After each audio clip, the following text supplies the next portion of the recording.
समय जो भी आ रहा है वो बहुत ही खराब समय आ रहा है। बहुत ही इस देश पर शैतान पैदा हो जाएंगे, इस देश पर राक्षस पैदा हो जाएंगे। इसमें इतना बड़ी महामारी आएगी, इतने बड़े बड़े तूफान आएंगे, एक साथ सब कुछ बहा ले जाएंगे, सब ढह जाएगा। बड़ी बड़ी बिल्डिंगें, बड़ी बड़ी गाड़ियां, बड़े बड़े महल, बड़े बड़े धन दौलत वाले लोग सब इसी में बह जाएंगे, कोई नहीं बचेगा। बचने का तरीका बताया, ये कहे कि तुम जय गुरुदेव का नाम लोगे तो बच जाओगे। जय गुरुदेव नाम किसका है? प्रभु का। जय गुरुदेव नाम किसका है? भगवान का। जय गुरुदेव नाम किसका है? उस महान शक्ति का। तो तुम उसके साथ आओगे, उस झंडे के नीचे आओगे तो तुम बच सकते हो। तब भी दुनिया वालों ने साथ नहीं दिया स्वामी जी का। साथ देने पर भी जब टाइम लगा तो कहे झूठ बोलते हैं, और वो फिर उसी लाइन में चले गए। फिर उसी लाइन में और आते अंत करने लगे, शाकाहारी हो गए। शाकाहारी होने के बाद फिर मुर्गा और मांस खाने लगे, फिर दारू पीने लगे। लेकिन नहीं, उनको पछताना पड़ेगा कि मैं ऐसी शक्ति का साथ छोड़ करके, और हम जिस दलदल में फंस गए, तो अब मुझे कोई बचाने वाला, कोई छुड़ाने वाला अब नहीं पैदा होगा, तो न पैदा हुआ। इसलिए हम सबसे हाथ जोड़ करके अपील करते हैं, जो लोग आए हो उनसे हाथ जोड़ करके प्रार्थना है कि आप हर रोज 2 और इकट्ठा किया करो अपने साथ। जिसे जब रोज इकट्ठा करोगे, 2 और अपने साथ जोड़ोगे, तो आपका साथ जब ज्यादा हो जाएगा तो आपकी विजय हो जाएगी, परमात्मा से मिलन हो जाएगा, इस शक्ति से मिलन होगा। तमाम लोग कहते हैं मेरे अंदर जय गुरुदेव। अभी तो हमें किसी ने बताया नहीं था कि है जय गुरुदेव, है सुभाष, जय सुभाष, है सुभाष। मुझे तो नहीं बताया किसी ने कहने से, ना भैया जी ने और न स्वामी जी ने। लेकिन इस आत्मा से जो आवाज निकाली वो स्वामी जी ने और आदि शक्ति ने कि तुमको ये कहना है। आज तो हमारे रतन बाबा भी यही कहने लगे। पहले नहीं कहते थे कि है सुभाष, जय सुभाष, और नकल बनाने लगे। पहले तो सुभाष कहते थे वो काल है, उसका नाम नहीं लेना, नहीं वो खा जाएगा। यहाँ से भाग के गए काल को देख करके, और वहाँ वही काल फिर उनको पीछा कर लिया। वो जानते हम कह रहे हैं, अरे कितना बचोगे तुम शैतान होकर के, तुमसे स्वामी जी वही कहलवाएंगे जो हम कहते हैं, जो हम कहते हैं, जो हम करते हैं वही तुम करोगे। हमारे तुम्हारे में फर्क क्या? स्वामी जी महाराज ने कहा, बच्चू अगर तुम स्वामी बनोगे, तुम जय गुरुदेव बनोगे तो बन नहीं पाओगे, बनने में बड़ी मेहनत लगेगी, तुमको फिर मरना पड़ेगा। मरने के बाद स्वामी जी का शरीर कभी नहीं पा सकते। मर सकते हो लेकिन स्वामी जी के शरीर में नहीं आ सकते, वो जीवात्मा तुम्हारे अंदर नहीं आ सकती, क्योंकि तुमने घोर पाप किए हैं। तमाम झूठी साची हमारे शिष्यों को फंसाया है, हमारे बच्चों को फंसाया है कि आओ जय गुरुदेव के दर्शन कराएं और गुरु बाबा नामदान ले ले, जय गुरुदेव मैं हूँ, मुझे देखो मैं परिवर्तन करूंगा। ठेका ले लेते हो, लेकिन ठेका तुम्हारा काम नहीं आएगा। काम कौन करेगा? काम हमारे गुरु महाराज करेंगे, काम हमारी आद्या महाशक्ति करेगी, काम हमारे सुभाष बाबू करेंगे, जिन्होंने अंग्रेजों की छक्के छुड़ा दिए, अंग्रेजों को भारत से जाना पड़ा। काम ये करेंगे, कोई दूसरा नहीं कर सकता, कोई तीसरा नहीं कर सकता, कोई चौथा नहीं हो सकता। इसलिए स्वामी जी ने कहा, बच्चों अगर इनके रूप में लाएंगे तो मेरी बड़ी बेइज्जती हो जाएगी, तो मैं उस त्रेता द्वापर सतयुग के लाऊंगा महात्मा और भगवान बना करके, जिन्होंने सबका साथ दिया। मैं उस राम को, उस राम के साथ का शिष्य लाऊंगा, उस राम का भक्त लाऊंगा जिसने सीना फाड़ करके दिखाया था। वो उसका क्या नाम है? पवन पुत्र हनुमान। मैं उसका साथ दूंगा, मैं वो मेरा साथ देगा। इसलिए मेरा जब हनुमान साथ देगा तो राम का काम कभी तो अधूरा नहीं रह गया था, राम का काम पूरा हो गया था। इसलिए बाबा जी का और सुभाष का काम कौन कर रहे हैं? बाबा जय गुरुदेव के साथ और नेताजी के साथ पवन पुत्र हनुमान, महावीर हनुमान, पवन पुत्र हनुमान, संकट मोचन हनुमान बालाजी महाराज काम कर रहे हैं। उसमें कोई हरा नहीं सकता, कोई पीछे नहीं कर सकता, क्योंकि उनके पास वो ताकत है, वो पावर है, वो शक्ति है जो त्रेता और द्वापर में सारे शैतान, सारे राक्षस चूर चूर हो गए, उनका नामो निशान मिट गया था। इस युग में चाहे 2 गुना पैदा हो जाए, चाहे 4 गुना पैदा हो जाए, वो हनुमान और ताकत पैदा करके आए हैं। कहा मैं जब एक बार पैदा हुआ त्रेता में तो मेरे पास कितनी बड़ी ताकत थी, और जब द्वापर में मैं आया तो कितनी बड़ी ताकत थी, और इस कलयुग में आया तो समझते मुझे 4 गुना ताकत मिली। मैं 4 योजन के बराबर मेरे पास ताकत है, मैं वो काम करके दिखाऊंगा। एक झटके में आपने कल देखा, कल जब हनुमान जी का हवन हो रहा था बालाजी का, तो विद्वत हवन हुआ। जब आरती होने लगी तो आरती जलाई, बहुत बड़ा तूफान हवा आई और हवा चलती रही, लेकिन दीपक नहीं बुझा। तो मुझे ये लगा हवा चली जाएगी। जब दीपक मेरा नहीं बुझा तो इसलिए पवन पुत्र हनुमान इस शैतान को लिए चले जाएंगे, तूफान को एकदम लिए चले गए। और इसके बाद बहुत बड़े बड़े ओले गिरते, लेकिन कितने बड़े ओले रह गए आते आते, एक जैसे वो मिश्री से छोटा भी दाना रह गया, इतने बड़े ओले आए। और कितनी देर रहा पानी, मात्र 10-15 मिनट। 10-15 मिनट चलने के बाद वापस चला गया। इसने पवन पुत्र हनुमान ने काम किया, और नहीं तो यहाँ पानी ही पानी होता, आप बैठ नहीं सकते थे। क्योंकि और जगह का नाम लीजिए, देखिए यहाँ लोग बैठे हैं, उनके वहां के देखिए फसल सारी एकदम पट गई, एकदम जमीन में लग गई है। तो इसलिए स्वामी जी महाराज ने कहा कि ये बच्चे हमारा हवन कर रहे हैं, ये बच्चे हमारी यज्ञ कर रहे हैं। हनुमान जी ने कहा हमारे साथ काम करने के लिए तैयार है। तो इन बच्चों का अगर बाल बाका हो जाएगा तो कहेंगे अरे हम लोग काम कर रहे थे। तो यहाँ जितने लोग नए लोग आए, पुराने भले ही विश्वास करेंगे, जिनको विश्वास हो विश्वास करेंगे, लेकिन जो आज आए हैं वो विश्वास नहीं करेंगे। हवन हो रहा था, यज्ञ चल रहा था, और सारा तूफान आया और सब मिटा दिया। ऐसे हम सत्संग में नहीं जाएंगे, कुछ काम नहीं हुआ। कल देखा आपने, लेकिन आज भी देखा, हम लोग 1 मिनट नहीं बैठे, चलते ही रह गए 15-16 किलोमीटर। 15 किलोमीटर आने तक ज्यादा ही हुआ, हम लोग चलते ही रह गए। जो लोग चल नहीं पाते थे, हमारे दादाजी का नाम भूल गए हम, क्या नाम है, क्या नाम है? साहब सिंह दादा, भूल जाते हैं। साहब सिंह दादा हमारे कभी नहीं चले होंगे, इतना चलते चले गए और वापस भी आ गए। तब भी इनको दर्द नहीं हुआ।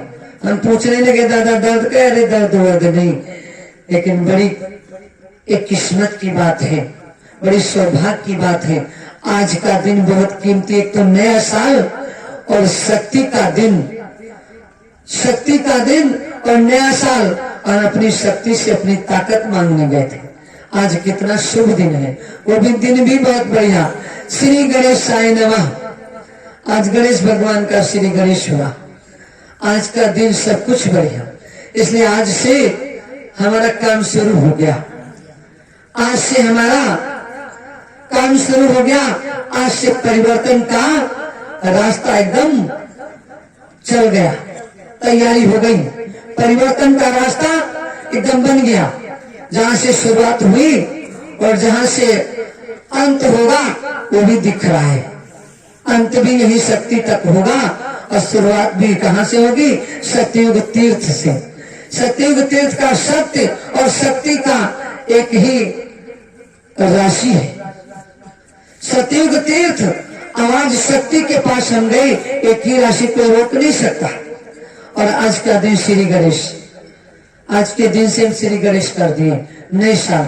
तो सन 2023 आएगा वो बहुत ही अशुभ समय, लेकिन हम लोग ऐसी समय पे इसका नींव डाल दिए, इसका रास्ता तय कर लिए कि आज का समय जो है बहुत कीमती समय।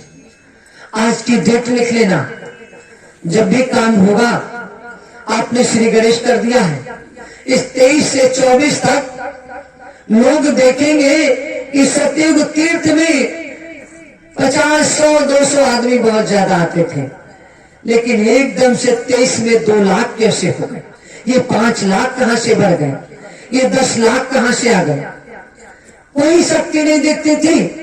लेकिन जब भी परिवर्तन हुआ है तो कुटिया से हुआ है। राम को भी महल छोड़ करके जंगल में कुटिया बनानी पड़ी। कृष्ण को भी महल छोड़ करके जंगलों में कुटिया बनानी पड़ी। इसलिए इस कुटिया से ही परिवर्तन होगा। आप लोग 4-5 दिन से कुटिया बना रहे हो, किसकी? भैया जी की। आज कुटिया और रात भर में कंप्लीट हो जाएगी। और कल दिन अगर कुटिया में बैठाल दिए, अगर आज ही बैठाल दो 12 बजे के पहले, तो समझ लो कान को कोई रोक नहीं पाएगा। और कल बैठा लोगे तो कल भी बहुत दिन अच्छा, कल गुरु का दिन है। गुरु ने कहा एक तो शक्ति का दिन है, दूसरा मेरा दिन है। मैं इनको वो ताकत दिया हूं और अभी ताकत भरूंगा इनके अंदर जो द्वापर और त्रेता से भी महान ताकत होगी, और काम करके भी इनको जाना। इसलिए आज भैया जी की कुटिया कंप्लीट हो जानी चाहिए, क्योंकि साझेदारी में काम बनता नहीं है। स्वामी जी ने कहा ये जब से इस नैमिष में सतयुग तीर्थ बनाए हैं तो अखंड ज्योति के में साझेदारी किए हैं, हमारी कुटिया में साझेदारी की। इसलिए अपने ही दिन इनको दूसरी कुटिया में पहुंचाएंगे कि तुम अपनी कुटिया में बैठ करके भूल साधना भक्ति करो, भूल शक्ति अर्जित करो, जो पूरा देश ही नहीं पूरी दुनिया हर युग युग में याद करेगी। तब देखेंगे। आज तक तो आप लोग कहते रहे वही भैया जो सन 2000 नहीं, सन 90 से सन 92 से इस संस्थापक कौन? इसके भारतीय सुभाष सेना के संस्थापक नेताजी सुभाष चंद्र बोस, जिन्होंने भैया जी को तैयार किया और उसके स्वयं रजिस्टर्ड, स्वयं संस्थापक, और कोई पार्टी का न कोई नेताजी सुभाष चंद्र बोस संस्थापक है न कोई है। बाबा जय गुरुदेव वैचारिक जीवित संस्था के संस्थापक कौन है? बाबा जय गुरुदेव जी महाराज, और किसी के यहाँ नहीं। और इस भारतीय सुभाष सेना के संस्थापक कौन है? नेताजी सुभाष चंद्र बोस, जिन्होंने गठन किया स्वयं इस पार्टी का। उसके जिम्मेदार, उसका अगुआ किसको बनाया? भैया जी को। सब भैया कहते हैं, पर छोटे भैया नहीं, ये बड़े भैया हो गए। एक छोटे भैया को भैया कहा जाता है, लेकिन छोटा भैया भी वो ईश्वर ही, उसमें शक्ति है उस ईश्वर के तरीके से। जो छोटा बच्चा होता है उसको भी छोटा भैया बोला जाता है। तो उसको क्या बोलते हैं? इसमें ईश्वर है और इसमें भी ईश्वर है।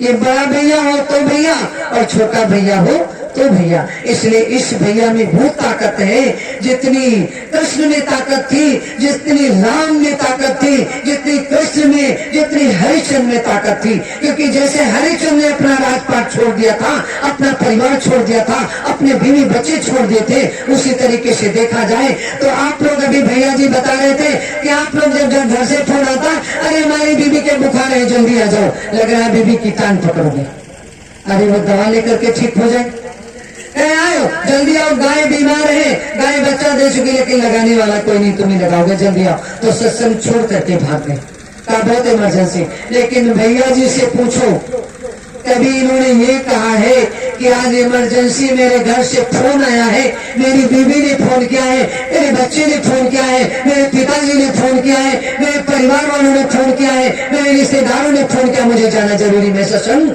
आज नहीं करूंगा। ये कभी सुना है? कभी आप लोगों ने सुना? बताइए, एक बार हाथ उठाइए। कभी सुना है? कभी सुना है? नहीं सुना है। सुना नहीं तो हाथ नहीं उठाया किसी ने।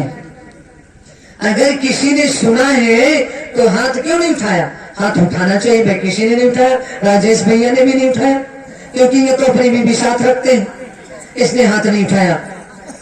तो आज एक बहुत बड़ी खुशी की बात है, इनको वो ताकत है, वो शक्ति है, वो इनके पास भक्ति है जो कभी इनको परिवार पूरा देश इनका है, पूरा संसार इनका परिवार है, इसलिए अपने परिवार के लिए काम कर रहे हैं। इनका एक परिवार नहीं है, इनका पूरा संसार परिवार है। इनकी संसार, इनकी बीवी, इनकी माँ है, इनकी पत्नी, इनकी माँ है, इनकी माँ, इनकी माँ है, इनकी बहन, इनकी माँ है, इनकी बेटी, इनकी माँ है। इनकी सभी इस संसार में जो नारी शक्ति है वो इन्होंने माँ मान लिया। इसलिए आज माँ से अपील है कि हर माँ आज भैया जी को ये वादा करे, हम चरण स्पर्श नहीं करेंगे। आप लोग चरण स्पर्श करते हो तो इनकी शक्ति क्षीण हो जाती है। इसलिए आप लोग आज आवाज लगाएंगे कि आज दूर से हम नमन करेंगे इनको, उस पृथ्वी माँ के सामने चरण स्पर्श करेंगे। अपने भैया को हम चरण स्पर्श नहीं करेंगे। नारी शक्ति कोई भी चरण स्पर्श नहीं करेगी, क्योंकि नारी शक्ति सुभाष ने कहा था संसार की जितनी भी नारी शक्ति है वो मेरी कौन है? वो मेरी माँ है। इसलिए आप लोगों से एक अपील है, आज से आप लोगों से हाथ जोड़ करके प्रार्थना है, कहना ना पड़े। ये मजबूर हो जाते हैं, एक तरफ अम्मा बोलते हैं और जब पैर छू लेती हूँ तो मुझे बहुत शर्म लगती है, उनको भी शर्म आती। लेकिन हाथ पकड़े तो आप भी नकारती नहीं हो, अगर आपसे ज्यादा हाथ पकड़े तो खराब लगता है इनको। इसलिए पैर छूना आज से नहीं, भैया जी के कोई भी चरण स्पर्श नहीं करेगा। मानोगे नहीं मानोगे? आप आवाज लगाओ, मानोगे नहीं मानोगे? हर माँ हमारी माँ है और हर भाई हमारा, जितने भी बड़े बुजुर्ग हो, हमसे कोई पूछता कितने भाई, तो हम कहते मेरे पास कोई गिनती ही नहीं, संसार मेरा भाई है। जितने भी संसार में मानव जीवन है वो सब मेरे भाई है, सब मेरे बाप है, सब मेरे चाचा है, सब मेरे ताऊ है, सब मेरी माँ है, सब मेरी बहन है, सब मेरी बेटी, सबसे मेरा यही, क्योंकि हम सबके सहारे मेरा काम होगा। राम के पास अगर भक्त ना होते तो राम का कोई काम नहीं था। अगर बाबा जय गुरुदेव के पास, अगर बाबा जय गुरुदेव के शिष्य नहीं होते तो जय गुरुदेव कहीं पैदा हो सकते थे? आज जय गुरुदेव